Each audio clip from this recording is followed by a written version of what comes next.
إن الحمد لله نحمده ونستعينه ونستغفره ونعوذ بالله من شرور أنفسنا ومن سيئات أعمالنا من يهد الله فلا مضل له ومن يضلل فلا هادي له وأشهد أن لا إله إلا الله وحده لا شريك له وأشهد أن محمدا عبده ورسوله صلى الله عليه وسلم تسليما كثيرا يا أيها الذين آمنوا اتقوا الله حق تقاته ولا تموتن إلا وأنتم مسلمون يا أيها الناس اتقوا ربكم الذي خلقكم من نفس واحدة وخلق منها زوجها وبث منهما رجالا كثيرا ونساء واتقوا الله الذي تساءلون به والأرحام إن الله كان عليكم رقيبا يا أيها الذين آمنوا اتقوا الله وقولوا قولا سديدا يصلح لكم أعمالكم ويغفر لكم ذنوبكم ومن يطع الله ورسوله فقد فاز فوزا عظيما أما بعد فإن خير الكلام كلام الله وخير الهدي هدي محمد صلى الله عليه وسلم وشر الأمور محدثاتها وكل محدثة بدعة وكل بدعة ضلالة وكل ضلالة في النار. برادران اسلام، آج کی سیرت النبی کی اس نشست میں پھر سے آپ کا خیر مقدم ہے. اللہ عز و جل کا یہ بہت بڑا فضل ہے کہ اللہ عز و جل نے ہمیں مسلسل اس سلسلے کو قائم رکھتے ہوئے سیرت النبی سے دروس اور عبر اور اسباق لینے کی اور اس طریقے سے یہاں بیٹھ کر کے سیرت النبی پڑھنے، سننے، سیکھنے، سمجھنے کی توفیق عطا فرمائی. اللہ سے دعا کرتے چلیں کہ اللہ عز و جل ہمارا اس طریقے سے یہاں بیٹھنا عین عبادت میں شمار فرمائے اور اللہ عز و جل ہماری اس طرح کی نشستوں کو میزان حسنات میں شمار فرمائے. آمین یا رب. ہم نے اپنے پچھلے درس میں جہاں ایک خاص خاتون کے تعلق سے بات کی تھی جو مسجد نبوی کے ایک حصے میں رہا کرتی تھیں، وہیں ہم نے جب نبی کریم صلی اللہ علیہ وسلم کئی سارے صحابہ سمیت ہجرت کر کے مدینہ پہنچتے ہیں تو مدینہ کے حالات کیا تھے، مدینہ کس طریقے کی آبادی سے اور کن الگ الگ قبائل سے بھرا ہوا تھا، اس پر بھی تفصیلی بات چیت ہم نے پچھلی دفعہ کر لی کہ وہاں پر الگ الگ قبائل رہا کرتے تھے. ایک تو وہاں کے نیٹو مدینہ کی آبادی تھی جو اوس اور خزرج کہلائے. پھر وہیں یہود کے جو 3 بڑے بڑے قبیلے آ کر کے وہاں بسنے لگے تھے، بنو قریظہ، بنو نذیر اور بنو قینقاع کے. پھر اس کے علاوہ وہاں کی اپنی جو اوس اور خزرج میں سے جو آبادی مسلمان نہیں ہوئی تھی، جو اپنے شرک پر تھے، ان میں پھر 2 حصے ہو جاتے ہیں. ایک وہ جو اسلام قبول کر کے پکے مسلمان بن جاتے ہیں، دوسرے وہ جو ظاہر کو دیکھتے ہوئے، حالات کو دیکھتے ہوئے اسلام لانا پسند تو کر لیتے ہیں مگر دلوں میں ان کے ایمان داخل نہیں ہوتا بلکہ دلوں میں ان کے نفاق رہتا ہے. لہٰذا وہ مسلمانوں کے سامنے آ کر کے مسلمانوں کے سے رہنے لگتے ہیں، ان کے جیسے معاملات یا ان جیسا سلوک کرنے لگتے ہیں اور پھر واپس اپنے گھروں میں چلے جاتے ہیں، اپنے لوگوں میں چلے جاتے ہیں. تو ان لوگوں کے ساتھ ان کی حامی بھرتے ہوئے کہتے ہیں کہ بس ہم ان کے ساتھ مذاق کیا کرتے ہیں، بس ہم وقت کے پلٹنے کا انتظار کرتے ہیں. تو یہ سب ہم نے دیکھ لیا تھا. پھر ہم کس طریقے کا مؤاخاہ، کس طریقے کا برادرہڈ نبی کریم صلی اللہ علیہ وسلم نے قائم کرنے کی کوشش کی، اس سلسلے میں بات کرنے لگے تھے.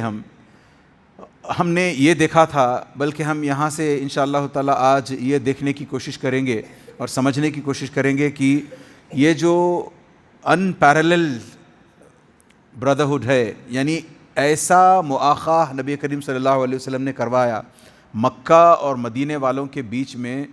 ایسی بھائی چارگی نبی کریم صلی اللہ علیہ وسلم نے قائم کروائی کہ اس کی مثال رہتی دنیا تک نہیں ملے گی. تو یعنی کیا ایسی وجوہات ہیں جن کے چلتے اتنا زبردست معاشرہ اور ایسی زبردست سوسائٹی ہفتوں کے اندر وجود میں آ گئی اور یہ اتنا ریوربریٹ کرنے لگی، اس کی دور تک گونج لوگوں کو سنائی دینے لگی اور لوگ جوق در جوق اسلام کے اندر آنے لگے. ہمیں پتہ ہے کہ مدینے میں مسجد نبوی میں اہل الصفہ نام کے کچھ لوگ رہا کرتے تھے. میں ان کے تعلق سے آگے چل کر تفصیل سے بات رکھنے کی کوشش کروں گا. اہل الصفہ جہاں 70-80 صحابہ تھے، وہیں آئے دن کئی وفود، کئی کنٹنجنٹس نبی کریم صلی اللہ علیہ وسلم سے ملاقات کرنے کی غرض سے، کئی لوگ اسلام لانے کی غرض سے، چھوٹے اور بڑے گروپس آ جاتے نبی کریم صلی اللہ علیہ وسلم کے پاس. تو وہ گروپس بھی اور یا پھر ان گروپس میں کے کچھ لوگ بھی پھر یہاں اہل الصفہ کے ساتھ رہنے لگتے. اور ہم نے دیکھا، اس سلسلے میں ہم نے ہلکا سا سمجھنے کی کوشش کی کہ اگر کسی گورنمنٹ کے ہی واچ میں اگر کوئی قوم آ جائے کہیں سے، کچھ لوگ گورنمنٹ کو انفارم کرتے ہوئے کوئی ڈیلیگیشن آنے لگے، کسی بھی گورنمنٹ کی بات کر لیں آپ، اگر ڈیلیگیشن 10-20 کا ہو تو گورنمنٹ آسانی سے ان کو سنبھال سکتی ہے، ان کی دیکھ ریکھ، ان کی ہاسپٹیلٹی کر سکتی ہے. اور اگر 10 کی بجائے 100-200 اس طریقے سے یا اور زیادہ کی تعداد میں لوگ آنے لگیں تو کسی بھی گورنمنٹ کو اس کے ہاتھ پیر پھولنے لگتے ہیں، سٹ پٹانے لگتی ہے. اور ان ایڈیشن ٹو دیٹ ایک کنٹینجنٹ آتا ہے، 100-200 آپ کے پاس آ جائیں، رہنے لگے، پھر 2-4 دنوں کے اندر اور 10-20 آ جائیں، پھر 2-4 دنوں کے اندر اور 10-20، پھر اسی طریقے سے ہر ہفتے 10-20 کا اضافہ ہوتا رہے،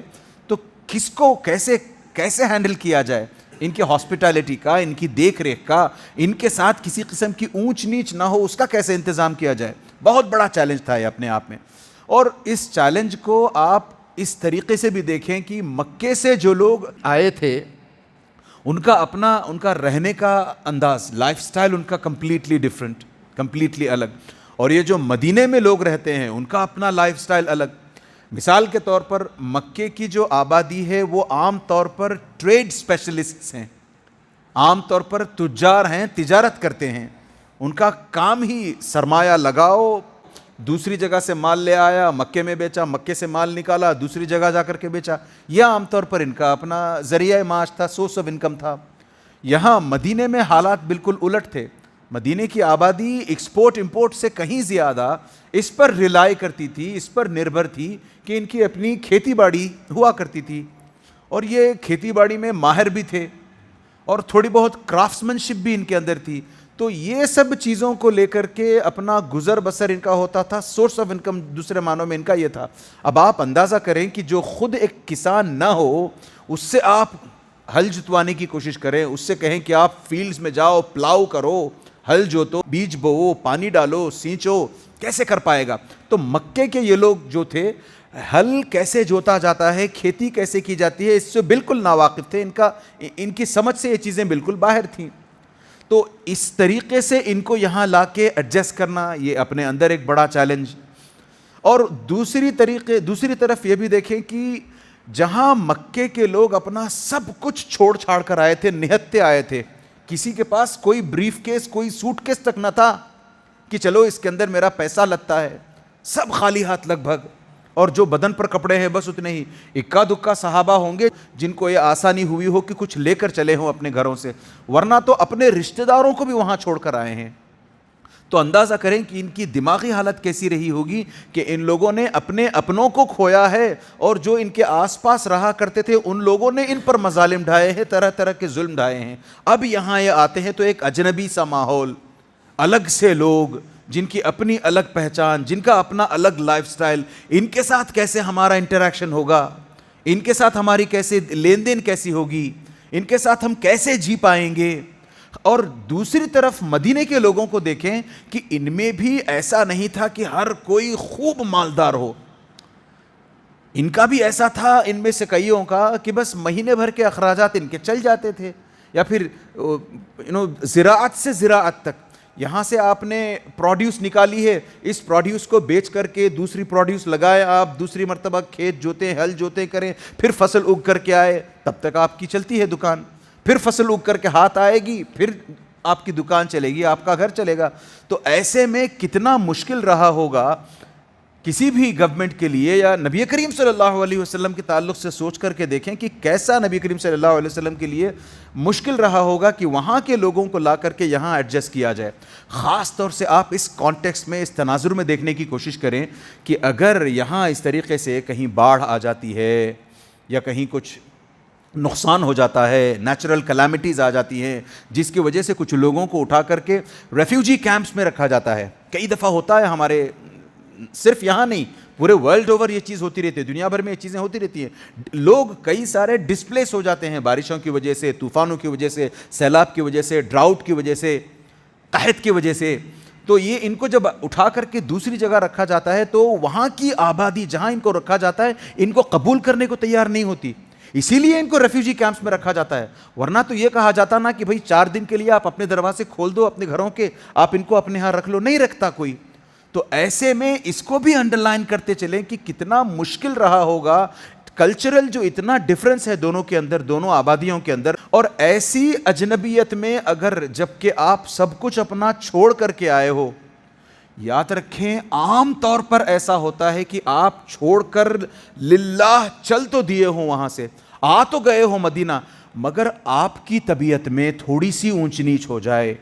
یا آپ کے ساتھ جو تعامل ہو رہا ہے، جس طریقے کا انٹریکشن آپ کے ساتھ ہو رہا ہے، جس قسم کی ہاسپٹیلٹی آپ کو ڈول آؤٹ کی جا رہی ہے، یعنی آپ کی اپنی طبیعت میں، آپ کے اپنے ایٹیٹیوڈ میں تھوڑا سا فرق آ جائے، لوگ آپ کو جتنی عزت آپ کو ملتی ہے اس سے تھوڑی کم دینے لگیں یا اور کم ہو جائے اس کی عزت، عام طور پر لوگ سوچتے ہیں نہیں یار میں واپس چلتا ہوں، میں وہاں ٹھیک تھا، وہاں میرے جان پہچان کے لوگ تھے، میری اتنی آؤ بھگت ہوا کرتی تھی، عزت ہوا کرتی تھی. تو ایک سیکنڈ کے لیے سوچیں کہ کن کن چیزوں کو ان لوگوں نے برداشت کیا ہوگا اور کیسی کیسی چیزیں لے کر کے یہ لوگ اپنے دماغ میں آئے ہوں گے. اور اسی طریقے سے جب انہیں مکہ چھوڑ کر کے آنا تھا تو یاد رکھیں یہ بنگلور چھوڑ کے یا انڈیا چھوڑ کے یا اس طریقے سے کوئی اور کنٹری چھوڑ کے نہیں جا رہے ہیں، مکہ چھوڑ کر کے جا رہے ہیں.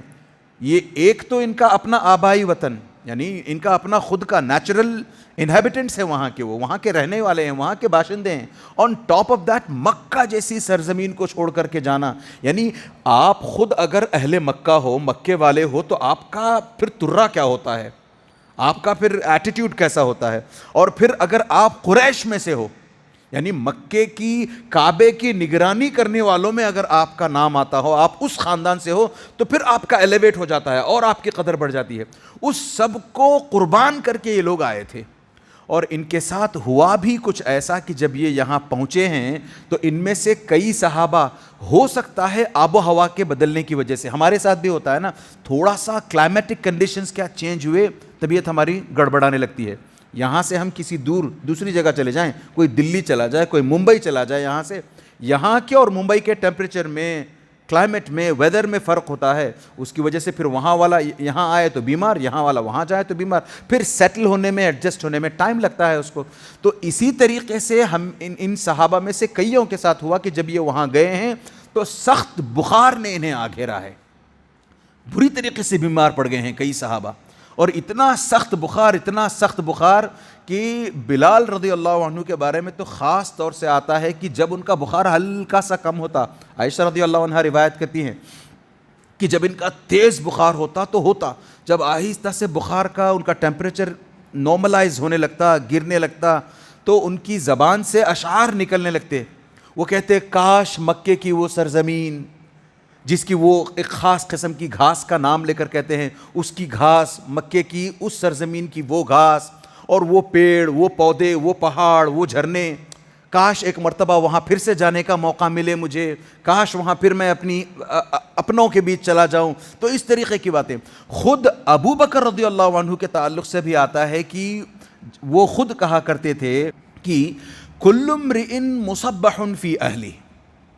کل امرئ مصبح فی اہلہ والموت ادنی من شراک نعلہ، یعنی ہر کوئی چاہتا تو ہے کہ اپنے اپنوں کے بیچ صبح کرے، یعنی رات جیسے بھی ہو، رات جیسی بھی گزرتی ہو، اپنوں کے بیچ وہ صبح کرے، اس کے پاس اس کے اپنے لوگ ہوں جو اس کو صباح الخیر، صباح النور، گڈ مارننگ، گڈ آفٹرنون، یعنی اپنے لوگ ہوں جو اس کی اس طریقے سے آؤ بھگت کریں، ایسی باتیں کریں. تو ہر کوئی، وہ کہتے ہیں ابو بکر کہ ہر کوئی چاہتا تو ہے، کل امرئ مصبح فی اہلہ، ہر کوئی چاہتا ہے کہ اس کی صبح اپنے گھر والوں میں، اپنے اپنوں میں ہو. والموت ادنی من شراک نعلہ، جبکہ معاملہ ایسا ہے کہ وہ جو خواہش کرتا ہے اس سے کہیں زیادہ یہ حقیقت ہے کہ اس کی اپنی موت اس کے اپنے شو لیسز سے، شو سٹریپ سے زیادہ قریب ہے.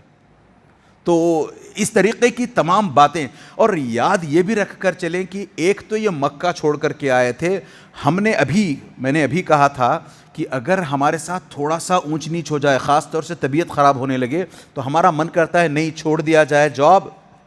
والدین کو بھی آپ فون کر کے بتائیں, والدین بھی کہیں گے بیٹا آ جاؤ, ہماری اپنی سرزمین پر ہی تمہاری اپنی روزی روٹی کا انتظام اللہ کر دیں گے, وہاں رہ کر کے کیوں اتنی تکلیفیں اٹھاتے ہو, نکل کے آ جاؤ. تو اس طریقے سے نہ جانے ان کے دماغوں میں بھی کیسی باتیں آئی ہوں گی, مگر انہیں پتا تھا کہ یہ لوگ جو مکے سے آئے ہیں مکے کو گڈ بائے کہہ کر کے آئے ہیں. اب انہیں مکے کی طرف جانا نہیں ہے کیونکہ ان کے پاس کوئی آپشن نہیں ہے. کیوں؟ کیونکہ اس وقت ہجرت کرنا ویسے ہی فرض تھا جیسے آج حی علی الصلاح حی علی الفلاح کے وقت کی اذان سن کر کے, کی آواز سن کر کے نماز کو آنا جیسے فرض ہے, ویسے اس وقت کے دور میں جیسے ہی نبی کریم صلی اللہ علیہ وسلم نے حکم دیا کہ اب آپ لوگوں پر ہجرت فرض ہے, تو پوائنٹ آف نو ریٹرن جیسے تھا ان کے لیے, اور کوئی آپشن بھی نہیں تھا ان کے پاس کہیں جانے کا, لوٹ کر جانے کا. تو اس حساب سے ہجرت کی تھی. اور ساتھ میں وہ تقدیر پر ایمان رکھنے والے لوگ تھے, انہیں پتا تھا کہ ہم جہاں بھی ہیں جیسے بھی ہیں اللہ عز و جل کے ہاتھ ہمارے, اللہ عز و جل کے حوالے ہمارے سارے افیز ہیں. تو اس طریقے سے بھی یہ لوگ پوری طریقے سے پریپیئرڈ ہو کر کے آئے تھے. مگر جیسے صحابہ کے بیمار ہونے کی نیوز نبی کریم صلی اللہ علیہ وسلم تک پہنچنے لگی, نبی کریم صلی اللہ علیہ وسلم بھی تھوڑا سا سرکمسپیکٹ ہو گئے. نبی کریم صلی اللہ علیہ وسلم کو بھی پھر تھوڑا سا یہ ہوا کہ نہیں, کہیں ایسا نہ ہو کہ یہ لوگ مدینے کو ڈس لائک کرنا, مدینے کو ناپسند کرنا شروع کر دیں. تو پھر نبی کریم صلی اللہ علیہ وسلم نے دعا کی ہے. ایک دعا ہے جس میں 3 الگ الگ ایلیمنٹس پر نبی کریم صلی اللہ علیہ وسلم نے دعا کی ہے. اللہم حبب الینا المدینۃ کحبنا مکۃ او اشد. پھر نبی کریم صلی اللہ علیہ وسلم نے آگے کہا اللہم بارک لنا فی صاعنا و مدنا. پھر نبی کریم صلی اللہ علیہ وسلم آگے کہتے ہیں وصححها لنا وانقل حماها الى الجحفہ. 3 دعائیں نبی کریم صلی اللہ علیہ وسلم کرتے ہیں. سب سے پہلی دعا نبی کریم صلی اللہ علیہ وسلم نے جو کی وہ یہ تھی اللہم حبب الینا المدینۃ کحبنا مکہ او اشد. اے اللہ عز و جل ہمارے دلوں میں, ہم تمام کے دلوں میں جو یہاں ہجرت کر کے آئے ہیں, مدینے کی محبت ایسے ہی بھر دے جیسے ان کے اپنے دلوں میں مکے کی محبت ہے, بلکہ اس سے بھی کہیں زیادہ ان کے دلوں میں مدینے کی محبت بھر دے. یہ سب سے پہلی دعا تھی نبی کریم صلی اللہ علیہ وسلم کی. اور علماء کہتے ہیں کہ اس دعا کا نتیجہ یہ ہوا کہ نہ صرف یہ لوگ مدینے سے محبت کرنے لگے, بلکہ آنے والے ایام میں اگر مدینے سے کسی وجہ سے دور جاتے, اپنے کسی تجارتی کام کو لے کر کے یا جنگ کی وجہ سے یا کسی اور وجہ سے انہیں مدینے سے دور جانا پڑتا, تو واپس مدینے کو آنے کے لیے تڑپتے یہ لوگ. اور جیسے ہی اپنی سواریاں وہاں سے دوڑاتے ہوئے مدینے کی طرف پہنچنے کی کوشش کرتے, جیسے ہی مدینے کی آبادی دکھائی دینے لگتی اور سواریوں کو تیز کر دیتے. اتنی ان کے اندر محبت پیدا ہو چکی تھی. صرف یہی نہیں بلکہ کئی صحابہ نے مدینے ہی میں وفات پائی ہے, مدینے ہی میں ان کا انتقال ہوا ہے. اتنی زبردست محبت ان کی پھر مدینے سے ہونے لگی تھی. پھر دوسری دعا نبی کریم صلی اللہ علیہ وسلم نے جو کی وہ اللہم بارک لنا فی صاعنا. اس وقت کے زمانے میں اس طریقے سے پیمانے ہوا کرتے تھے, گلاسز جیسے مد اور صاع ہوا کرتے تھے, تو اس میں جیسے سیر 2 سیر اس طریقے سے ہوتا ہے نا, تو اس طریقے کے پیمانے ہوا کرتے تھے جن میں بھرا کر کے سامان ناپ کر کے, تول کر کے نہیں بلکہ ناپ کر کے بیچا دیا جاتا تھا. تو ان مد میں, یا پھر اس کو مد کہیں پھر صاع کہیں, ان میں بھی برکت کی دعا نبی کریم صلی اللہ علیہ وسلم نے کی ہے. بلکہ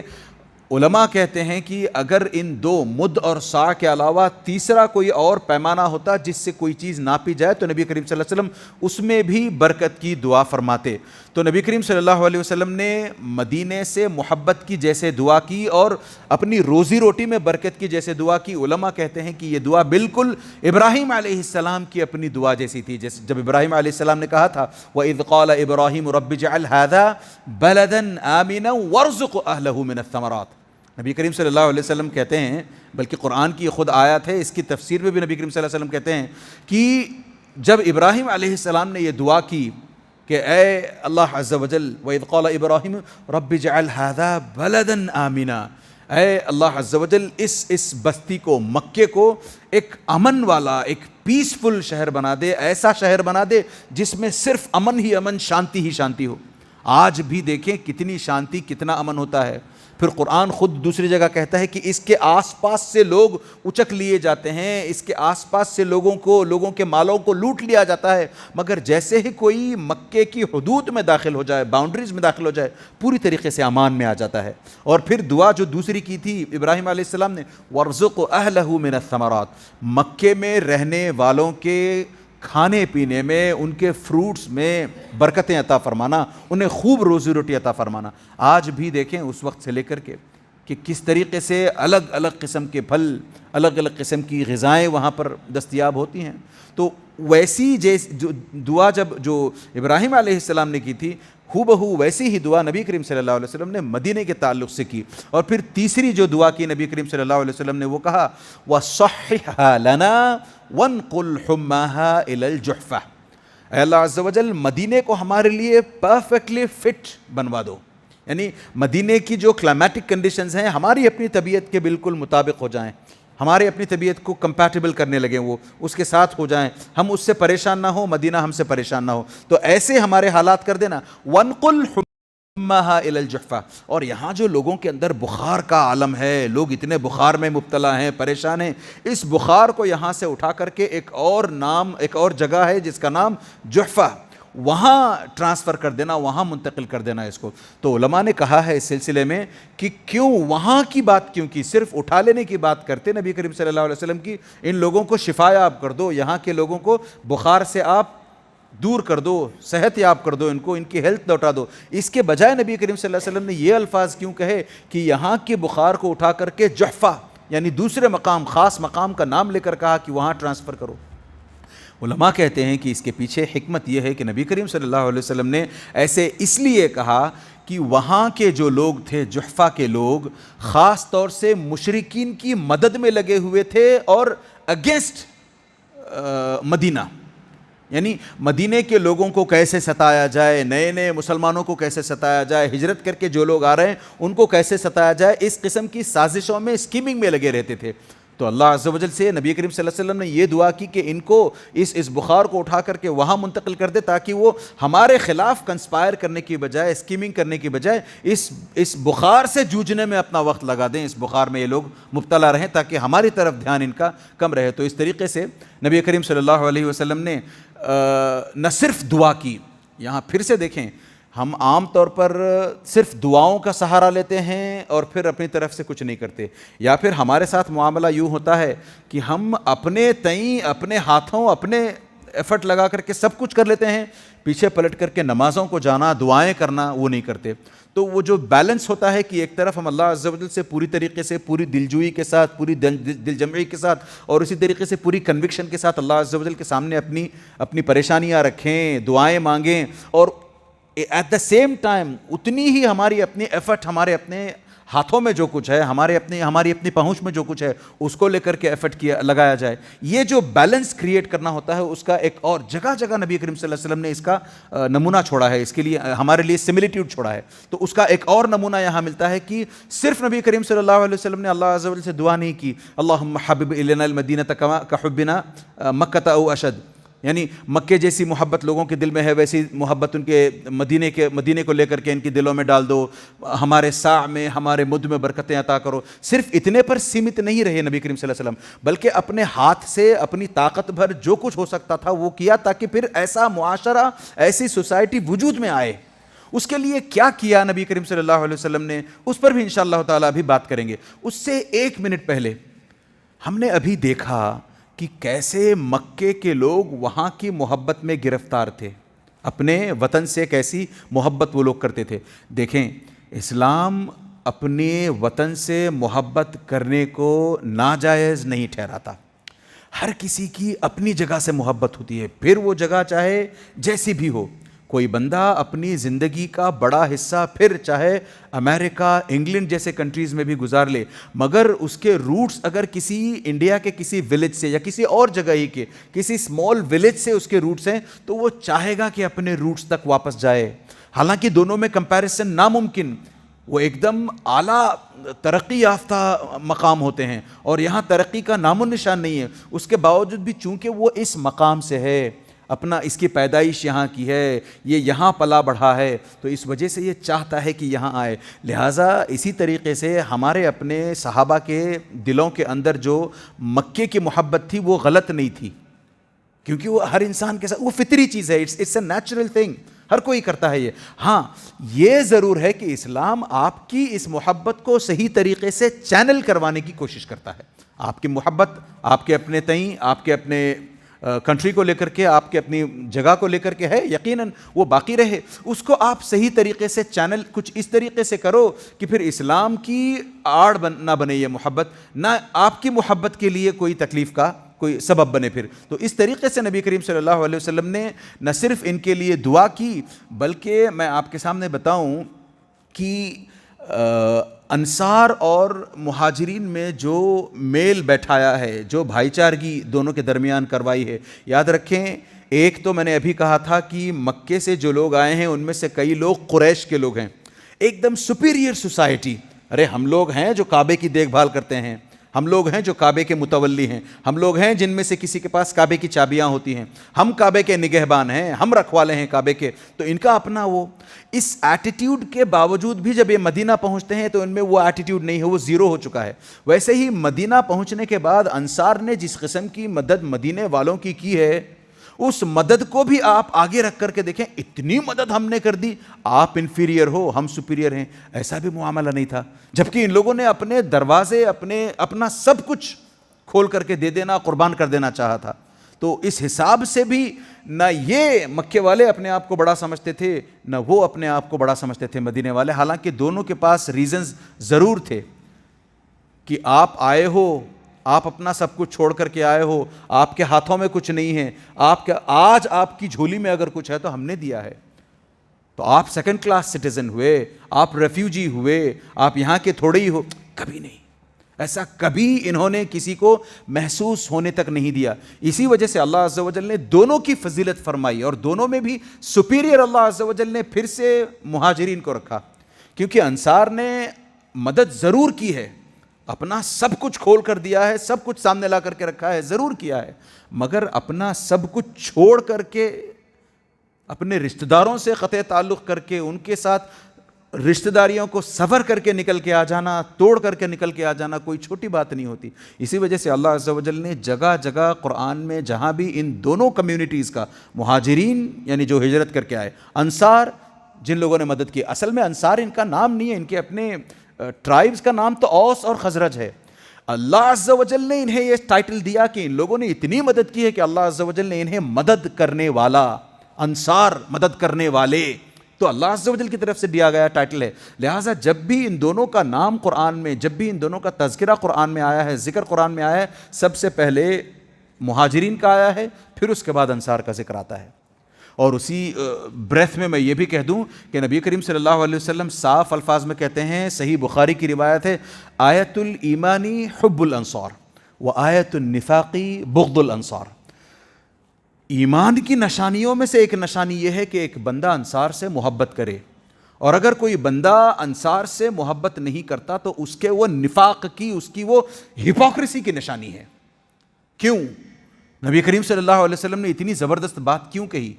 وہ اس لیے کہی کہ نمبر 1، ایک تو اپنا سب کچھ اس طریقے سے دے دینا سامنے والے کے لیے آسان نہیں ہوتا۔ ہم جانتے ہیں، ہم نے بارہا خطبات وغیرہ میں، لیکچرز وغیرہ میں سنا ہے کہ کیسے نبی کریم صلی اللہ علیہ وسلم کے ایک اشارے پر ان مدینے کے انصار صحابہ نے اپنی پراپرٹیز، اپنے گھر، یہاں تک کہ اپنی بیویوں کے تعلق سے بھی بات رکھی مہاجرین کے سامنے۔ آپ کا مؤاخاہ، آپ کی بردرہڈ، آپ کی بھائی چارگی نبی کریم صلی اللہ علیہ وسلم نے میرے ساتھ کروا دی ہے۔ دیکھیں میرے پاس 2 بیویاں ہیں، آپ چاہو تو دونوں میں سے جس کسی کو آپ پسند کر لو، میں طلاق دے دوں، اور پھر اس کی عدت گزر جانے کے بعد آپ چاہو تو اس سے شادی کر لو۔ اس میں یہاں چھوٹا سا ایک باریک نقطہ یہ ہے کہ اس چیز کو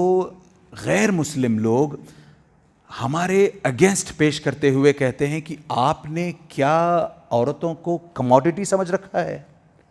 کہ آپ کسی بھی عورت کے تعلق سے، یعنی آپ کے اپنے جو پروج ہیں، انصار صحابہ ہیں، ان کے تعلق سے آپ کیسے ایسے کہہ سکتے ہو، یا آپ کے پروج نے ایسے کیسے کہہ دیا کہ ہمارے گھر میں 2 بیویاں ہیں، آپ جن کو چاہے ان میں سے ہم طلاق دے دیتے ہیں، آپ عدت کے بعد ان کی شادی کر لو. ان کا اپنا کوئی نہیں بنتا، پھر ان کی اپنی مرضی کا کچھ نہیں، پھر ان کی اپنی چوائس کا کچھ نہیں. پھر تو اس طریقے سے سوالات لا کر کے ہمیں پریشان کرنے کی کوشش کرتے ہیں. اس کا سمپل سا جواب یہ ہے کہ ایک تو اس طرح سے سارے صحابہ نے جنہوں نے بھی اس طریقے کی پیشکش کی، سب سے پہلے اپنی وائفز کو، اپنی بیویوں کو کانفیڈنس میں لیا کہ دیکھیں ایسے پیشکش ہو رہی ہے نبی کریم صلی اللہ علیہ وسلم کی طرف سے کہ سب بانٹ بٹا کر کے سب مل جل کر کے رہنا ہے. تو میں اپنے کھیت، میرے 4 کھیت تھے، میں نے 2 نبی کریم صلی اللہ علیہ وسلم سے کہا ہے کہ میں ان صحابی کو دے دوں گا. میرے پاس 2 بزنسز تھے، ایک بزنس میں نے کہا ہے ان کو دے دوں گا، میرے پاس یہ تھا، میرے پاس وہ تھا، میں نے آدھا آدھا کرنے کی بات کی ہے. لہٰذا بات جب آئی ہے عورتوں کی شادیوں کی، ان کی اپنی بیویاں نہیں ہیں یہاں، ان کے پاس کون کس سے شادی کریں گے، وہ کیسے کریں گے؟ لہٰذا آپ بتاؤ، اگر آپ مناسب سمجھتی ہو آپ میں سے جو بھی، اگر وہ کسی کا انتخاب کر لیں، کسی کو سلیکٹ کر لیں. تو یہ پہلے سے کانفیڈنس میں لینا ہوا. اس کا دوسرا جواب یہ ہے، دوسری بڑی بات یہ ہے کہ ہمارا جینا، ہمارا مرنا، ہمارا اس دنیا میں رہنا اللہ عز و جل کے لیے ہے. پھر اگر اللہ عز و جل نے میرے نصیب میں یہ فیصلہ کیا ہے کہ میری طلاق آپ کے ساتھ ہو جائے، پھر آگے چل کر کے کسی اور صحابی سے میری شادی ہو تو ہو، مجھے بس زندگی گزارنے کے لیے ایک مسلم اسلامک پارٹنر چاہیے. تو اس حساب سے وہ لوگ مینٹلی پریپیئرڈ پہلے سے تھیں. ایسا نہیں تھا کہ ان کو کموڈٹی بنا کر کے ان کو بازار میں لایا گیا کہ بھئی آپ ان میں سے جس کو چاہے اختیار کر لو، ہم طلاق دے دیں گے، عدت ہو جائے شادی کر لو. ایسا نہیں تھا، کموڈٹی نہیں بنایا گیا تھا. خیر،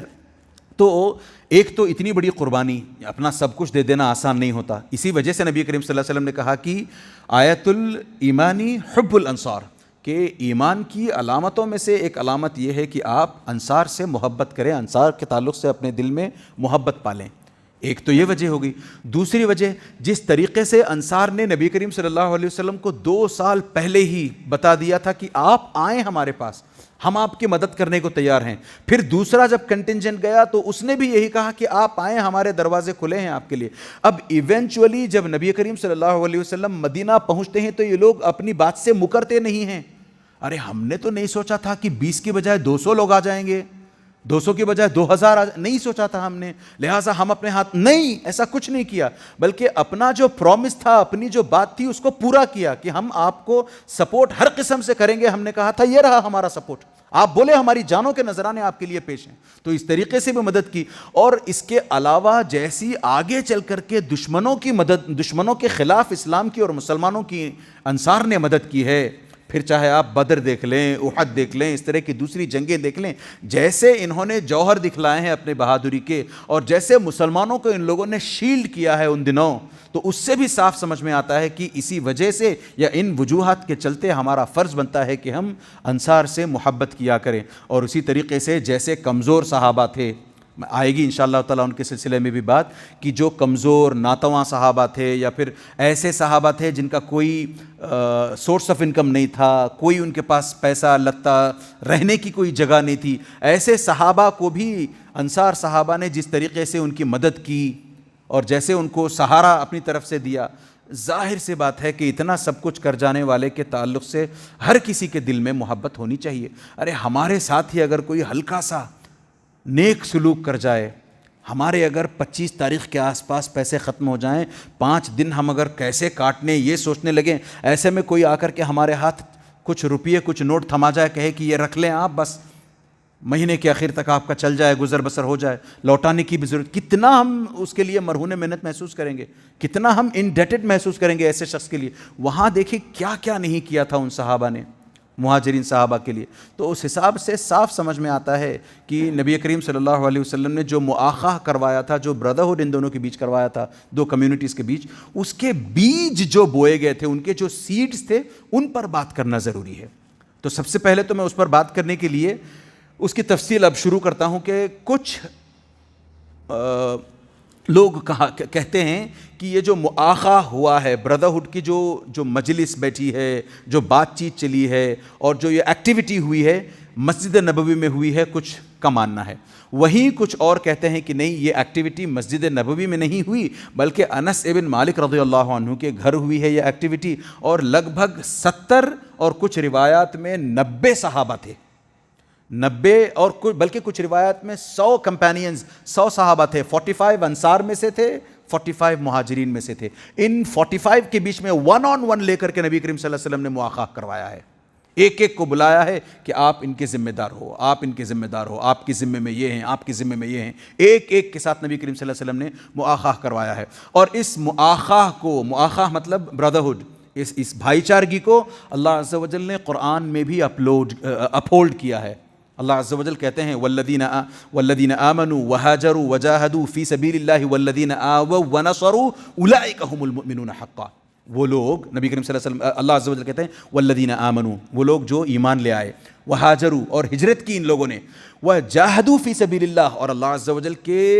راستے میں یہ لوگ جہاد کرتے رہے. والذین آووا، یہ کوالٹیز ہو گئی مہاجرین کی. فورتھ کوالٹی جو بتائی گئی ہے وہ ہے انصار کی، والذین آووا ونصروا، اور وہ لوگ جنہوں نے ان لوگوں کو جو مکے سے نکل کے آئے ہیں اپنی طرف سے شرن دی ہے، پناہ دی ہے، ان کی بے پناہ مدد کی ہے. اولئک هم المؤمنون حقا. تو اللہ عز و جل کہتے ہیں کہ یہ سچ مچ کے یہی مومنین ہیں. تو یعنی اللہ عز و جل کی طرف سے سیل آف اپروول لگی ہے، اپہولڈ کیا ہے اللہ عز و جل نے. اسی طریقے سے دوسری جگہ سملر آیت آتی ہے، ان الذین آمنوا والذین ہاجروا وجاہدوا باموالہم وانفسہم فی سبیل اللہ والذین آووا ونصروا اولئک بعضهم اولیاء بعض. بالکل یہی آیت، بس 2-4 الفاظ زیادہ ہیں. یعنی جہاد تو کیا، مگر کس سے جہاد کیا؟ اپنے مالوں کے ذریعے سے، اپنے نفس کے ذریعے سے، یعنی اپنے نفس کو مار کر کے جہاد کیا، یا اپنے نفس کو جہاد میں لگایا، اللہ کی راہ میں لگایا، ایسا سب کچھ کیا. اور دوسری طرف ان لوگوں نے جنہوں نے ان کی مدد کی، ان کو شرن دی، ان کو پناہ دی،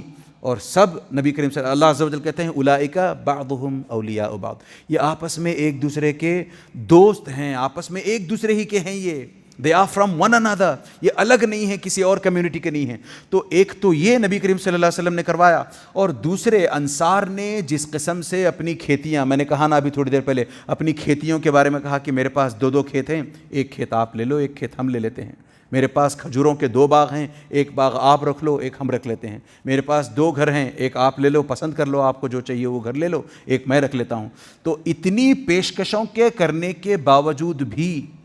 جب یہ لوگ کہنے لگے، یہاں تک کہ صحیح بخاری کی ایک روایت آتی ہے، قالت الانصار اقسم بیننا و بینہم النخل. نبی کریم صلی اللہ علیہ وسلم سے انصار کہتے ہیں کہ ہمارے بیچ میں کھجوروں کے جو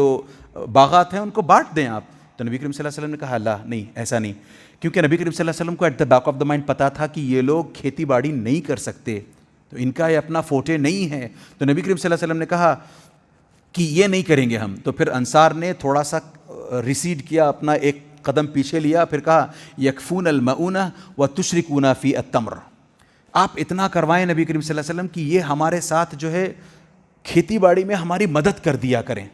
جیسے تیسے ان سے جو بھی مدد ہو پاتی ہے کر دیا کریں. اور یہ جو پروڈیوس نکلتی ہے، فصل نکلتی ہے، ہم اس میں ان کو شریک کر لیں گے، آدھا آدھا ہمارا، آدھا ان کا ہو جائے گا پھر. تو اس طریقے سے انہوں نے اپنا سب کچھ لٹانے کی کوشش کی ہے. اور خود نبی کریم صلی اللہ علیہ وسلم کے تعلق سے بھی یہ آتا ہے کہ نبی کریم صلی اللہ علیہ وسلم نے ان کو، یعنی مہاجرین کو، زیادہ کام میں نہ ڈال کر کے فارغ رکھنا چاہا تھا، کیونکہ پتہ نہیں کب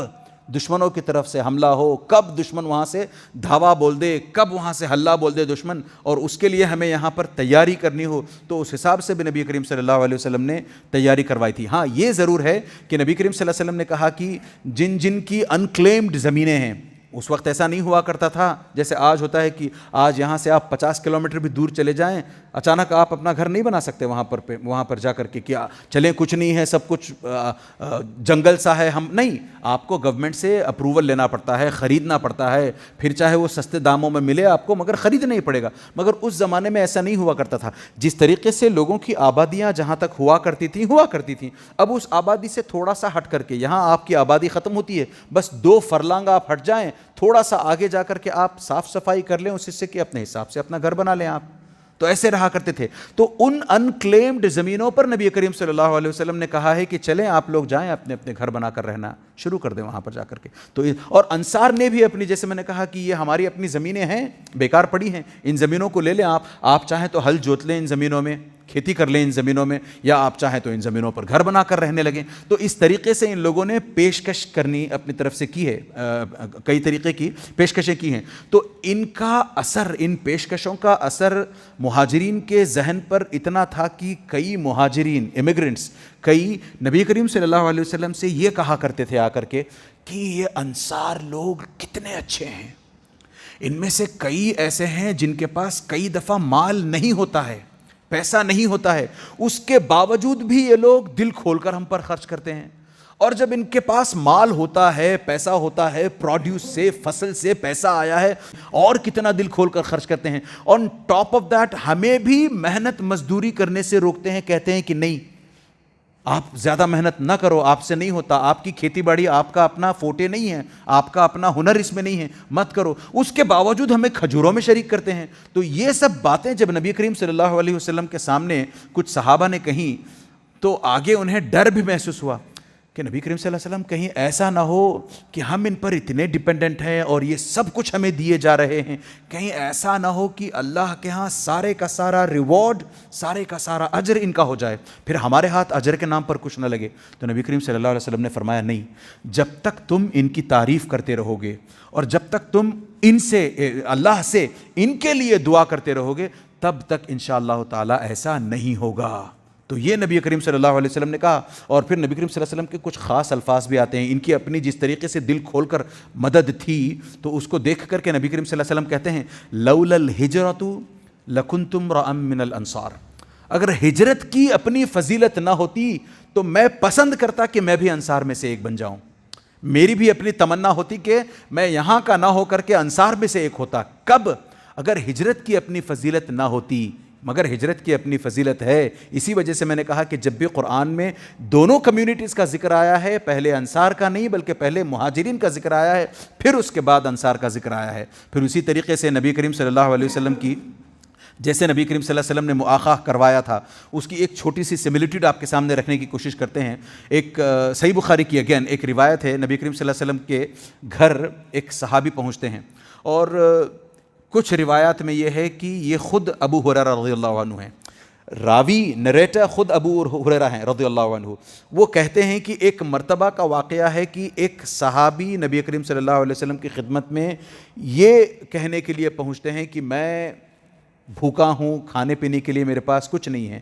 یہ نریشن ابو ہریرہ کی ہے۔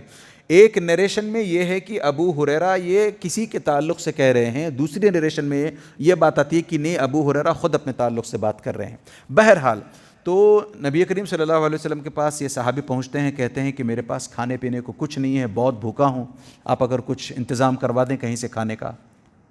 تو نبی کریم صلی اللہ علیہ وسلم فوراً کہتے ہیں کہ ٹھیک ہے، ایک کام کرو، میرے اپنے گھر چلتے ہیں، اور اپنی ازواج جو تھیں امہات المومنین، ان کے پاس جا کر کے پوچھا کہ آپ کے پاس کچھ ہے کھانے کو؟ پھر آپ کے پاس کچھ ہے کھانے کو؟ گھروں سے جواب ملا کہ نہیں، کچھ نہیں ہے کھانے میں، ہمارے پاس بالکل کچھ نہیں ہے۔ تو نبی کریم صلی اللہ علیہ وسلم نے کہا کہ ٹھیک ہے، ایک کام کرتے ہیں، مسجد نبوی میں آ کر کے اعلان کیا نبی کریم صلی اللہ علیہ وسلم نے کہ اگر کوئی ہے ایسا شخص تو مجھے بتائے جو آج کی رات ہمارے اس مہمان کی مہمان نوازی کر لے۔ تو ایک انصاری صحابی اٹھ کھڑے ہوتے ہیں۔ ایک روایت میں آتا ہے کہ یہ ابو طلحہ الانصاری رضی اللہ عنہ، ان کے تعلق سے ہم نے بات کی ہے جب انہوں نے سلیم سے شادی کرنے کی پیشکش کی تھی، جبکہ یہ ابھی مسلمان نہیں ہوئے تھے۔ خیر، تو ابو طلحہ رضی اللہ عنہ آگے بڑھ کر کے آتے ہیں، ابھی مسلمان ہیں، ابو طلحہ آگے بڑھ کر کے آتے ہیں، ابو ہریرہ کو اپنے گھر لے جاتے ہیں۔ اس سے پہلے نبی کریم صلی اللہ علیہ وسلم سے کہتے ہیں کہ ہاں، میں ان کی مہمان نوازی کرنے کو تیار ہوں، میں ان کو اپنے گھر لے چلوں گا۔ یہ اپنے گھر لے چلتے ہیں، یہ یہاں جا کر کے اترتے ہیں گھر پر، اور یہ اندر جا کر کے اپنی وائف سے کوائٹلی، خاموشی سے کہتے ہیں کہ دیکھو، کچھ ہمارے اگر گھر میں ہے تو اس مہمان کو دے دو، اس مہمان کے سامنے لا کر رکھ دو۔ تو ان کی اہلیہ کہتی ہیں کہ نہیں، ہمارے پاس ہے، بہت ہلکا پھلکا، بہت کم ہے، جو ہمارے اپنے بچوں کے لیے بھی شاید انسفیشینٹ ہو، یا پھر شاید ہمارے اپنے بچوں کے لیے کافی ہو جائے گا، اتنا ہی ہے، ہمارے اپنے پیٹوں کے لیے بھی، یعنی میرے اور آپ کے لیے بھی کچھ نہیں ہے، بچوں کے لیے ہے۔ تو صحابی کہتے ہیں، انصاری صحابی، ایک کام کرو، بچوں کو بھوکا سلا دو، کچھ بھی بہانہ کر دو، کچھ بھی، بچوں کو بھوکا سلا دو، اور وہ جو بچوں کے لیے تم نے رکھا ہے وہ لا کر کے ان صحابی کے سامنے رکھ دو، اور جب صحابی کھانے لگیں تو ہلکا سا بتی کو گل کر دینا، یعنی جو اس وقت لائٹ ہوا کرتی تھی، آج کی حساب کی لائٹ تو نہیں تھی وہ، تو اس بتی کو آپ گل کر دینا تاکہ صحابی یہ سمجھیں کہ ہم بھی ان کے ساتھ بیٹھ کر کے کھا رہے ہیں، جبکہ ماجرا یہ ہے کہ وہ صرف کھانا اتنا کم ہے کہ ایک آدمی کے لیے سفائز کرے گا، تو وہ کھا کر کے اٹھ جائیں گے اور ہم جیسے تیسے کر کے رات بھوکے رہ کر کے گزار لیں گے۔ تو یہ ادا ان کی اللہ عز و جل کو اتنی پسند آئی کہ صبح میں جب نبی کریم صلی اللہ علیہ وسلم کے پاس یہ خبر پہنچی تو نبی کریم صلی اللہ علیہ وسلم نے کہا کہ آپ کی اس ادا کی وجہ سے اللہ عز و جل نے وَيُؤْثِرُونَ عَلَىٰ أَنفُسِهِمْ وَلَوْ كَانَ بِهِمْ خَصَاصَةٌ، یہ والی آیت کا حصہ نازل فرمایا اللہ عز و جل نے کہ اپنے آپ کو جب کی ضرورت ہو، اپنی ضرورت کو پیچھے ڈالتے ہوئے، اپنے آپ کو قربان کرتے ہوئے، اپنی ضرورت کو قربان کرتے ہوئے، آپ سامنے والی کی ضرورت کا لحاظ کرتے ہوئے ان کے لیے کھانا پیش کرتے ہوئے، اپنی ضرورت کا کھانا، اپنا کھانا، اپنے کو بھوک لگی ہے، اپنے پیٹ میں چوہے دو، اس کے باوجود بھی آپ سامنے والوں کا احساس کرتے ہو، مہمان نوازی کے لیے آگے بڑھتے ہو، تو اللہ عز و جل کو یہ ادا اتنی پسند آئی کہ اللہ عز و جل نے پھر اس سلسلے میں آیت بھی نازل فرما دی۔ تو خود نبی کریم صلی اللہ علیہ وسلم بھی اس طریقے سے کئی دفعہ اپنے گھر ان صحابہ کو لے کر جاتے رہے ہیں۔ تو میں نے آپ سے کہا کہ کئی دفعہ ایسا ہوتا تھا، مطلب جب یہ مؤاخاہ کروایا گیا ہے تو اس کی ایک اگزامپل جو ہمارے سامنے آتی ہے وہ ہے عبد الرحمن بن عوف اور سعد بن الربیع رضی اللہ عنہما کی۔ عبد الرحمن بن عوف مکے سے آتے ہیں، سعد بن الربیع رضی اللہ عنہ انصار کے جو سب سے رچ لوگ ہیں، سب سے زیادہ مالدار ہیں، ان میں سے ایک ہیں۔ جب عبد الرحمن ابن عوف ان کے پاس پہنچتے ہیں، ان کا مواخہ ان کے ساتھ ہو جاتا ہے، تو کہتے ہیں کہ میں چاہوں گا کہ آپ میرا آدھا گھر، میرا آدھا بزنس اور میری 2 وائفز، ان میں سے جس کسی کو آپ پسند کرنا چاہیں پسند کر لیں، میں طلاق دے دوں گا، آپ چاہیں پھر عدت کے بعد اس عورت سے میری اس بیوی سے شادی کر لیں آپ۔ تو یہاں عبد الرحمن بن عوف کا بھی دیکھیں، ان کا بھی اپنا سیلف رسپیکٹ، سیلف مورال ان کا اپنا اتنا ہائی تھا کہ انہوں نے کہا نہیں، یہ سب اللہ عز و جل آپ کو مبارک کرے، دلنی علی السوق، مجھے بس یہاں سے مارکیٹ پلیس کیسے جایا جاتا ہے راستہ بتا دیجئے، میں وہاں جا کر کے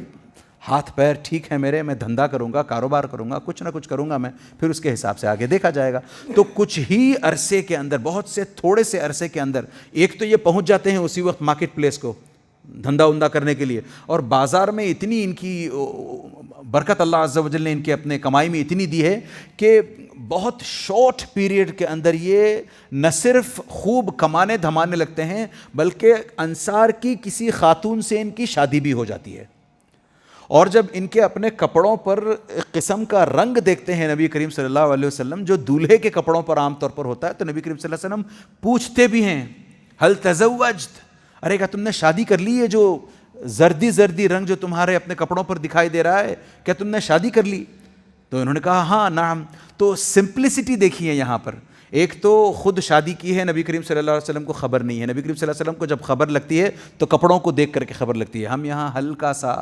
کسی کا انویٹیشن نہ آئے تو ناراض ہو جاتے ہیں، وہ ناراضگی ہم زندگی بھر باقی رکھنا چاہتے ہیں۔ یہاں دیکھیں نبی کریم صلی اللہ علیہ وسلم کو، پھر اس کے بعد نبی کریم صلی اللہ علیہ وسلم پوچھتے ہیں اچھا کس سے شادی کی؟ وہ کہتے ہیں امرأۃ من الانصار، انصاری عورت سے شادی کر لی ہے۔ کم سقط، اچھا تم نے اس کو مہر کتنا دیا؟ تو وہ کہتے ہیں زینت نوات من ذہب، یعنی گولڈ کا ایک اتنا سا ٹکڑا دیا ہے جو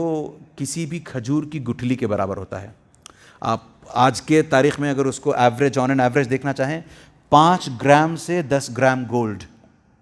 1 تولہ 10 گرام گولڈ اس وقت، اور اتنی کم مدت میں دے کر کے انہوں نے نہ صرف نکاح کر لیا بلکہ نبی کریم صلی اللہ علیہ وسلم نے فوراً ان سے کہا اولم ولو بشات، ایک بکری ہی سے ہی لو اور ذبح کرو اور ولیمہ کرو۔ تو اس طریقے سے اب اس کے اندر اگر ہم جاتے ہیں تو نہ جانے اس میں پھر کتنے ہمارے لیے لیسنز ہیں کہ کیسے شادی اس وقت اتنی آسان ہوا کرتی تھی، عبد الرحمن بن عوف کو کیسے کسی انصاری صحابی نے اتنی آسانی سے لڑکی دے دی۔ آج کے دور میں آپ کی جان پہچان، آپ کا رزمے، آپ کا ریکارڈ، آپ کا بیک گراؤنڈ اچھے ہوں تو الگ بات، نہ ہوں تو الگ بات، تو کتنا کچھ آج کے دور میں ہوتا ہے۔ اور نبی کریم صلی اللہ علیہ وسلم کے اس دور میں اس نکاح کے ذریعے سے اور نہ جانے ایسے کتنے نکاحوں کے ذریعے سے یہ میسج بھیجا گیا ہے کہ نکاح دراصل اتنا آسان ہونا چاہیے۔ آج انفارچونیٹلی نکاح کے تعلق سے بڑی مشکلیں ہیں، زنا بڑا آسان ہو چکا ہے۔ ہم خود اپنے بچوں کے نکاح کروانے کی بجائے ان کی اپنی وہ جو کنڈلی مار کر بیٹھنا، کچھ بولتے ہیں نا سانپ بن کر کے، ویسے ہم لوگ بیٹھے ہوئے ہیں، اپنے بچوں کے نکاح کرواتے نہیں ہیں۔ اپنے بچوں سے کہتے ہیں کہ جب تک تم کماتے نہیں، جب تک تم اپنے پیروں پہ کھڑے نہیں ہوتے، جب تک تمہارا اپنا بینک بیلنس نہیں ہوتا، پرماننٹ جاب نہیں ہوتا، بزنس چل نہیں پڑتا، یہ نہیں ہوتا، وہ نہیں ہوتا۔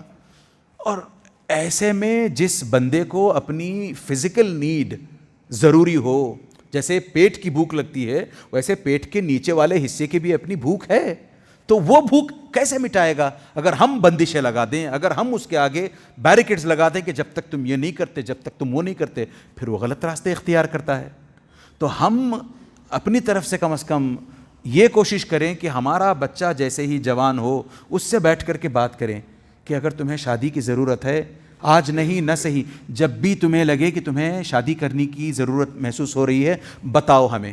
ہم تمہاری شادی کروا دیں گے۔ بار تھوڑا سا ریز کرنے کی بجائے بار تھوڑا سا نیچے کریں کہ مجھے ایسی ایسی ایسی ہی لڑکی چاہیے کی بجائے تھوڑا سا اس پر کمپرومائز کریں، دین پر کمپرومائز نہ کریں بلکہ جو باقی جو ایلیمنٹس ہیں ان پر کمپرومائز کریں۔ آج بھی نہ جانے ہزاروں لڑکیاں ایسے لڑکوں کے انتظار میں ہیں کہ بس ایک دیندار لڑکا آئے ہم سے شادی کر کے چلا جائے، ہم نہیں کرتے۔ تو اس میں کتنے سارے میسج چھپے ہیں۔ تو ابھی انشاءاللہ تعالی بات ختم کر لیتے ہیں، اگلی دفعہ جب ہم ملیں گے تو بڑی ضروری بات آنے والی ہے جس سے ہمیں سمجھ میں آئے گا کہ کیسے میراکولسلی معجزانہ طور پر کیسے نبی کریم صلی اللہ علیہ وسلم نے ان دونوں الگ الگ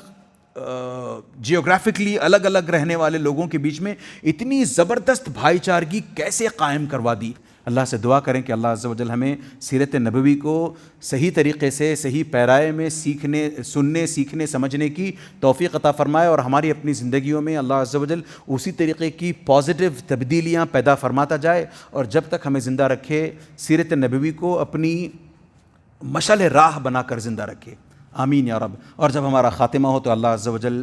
نبی کریم صلی اللہ علیہ وسلم کی تعلیمات پر جیسے انسان مرتا ہے ویسے ہماری اپنی زبانوں سے لا الہ الا اللہ جاری کرواتے ہوئے ہمارا خاتمہ فرمائے، آمین۔ وصلی اللہ علی نبینا محمد وعلی آلہ وصحبہ اجمعین۔ السلام علیکم ورحمۃ اللہ وبرکاتہ۔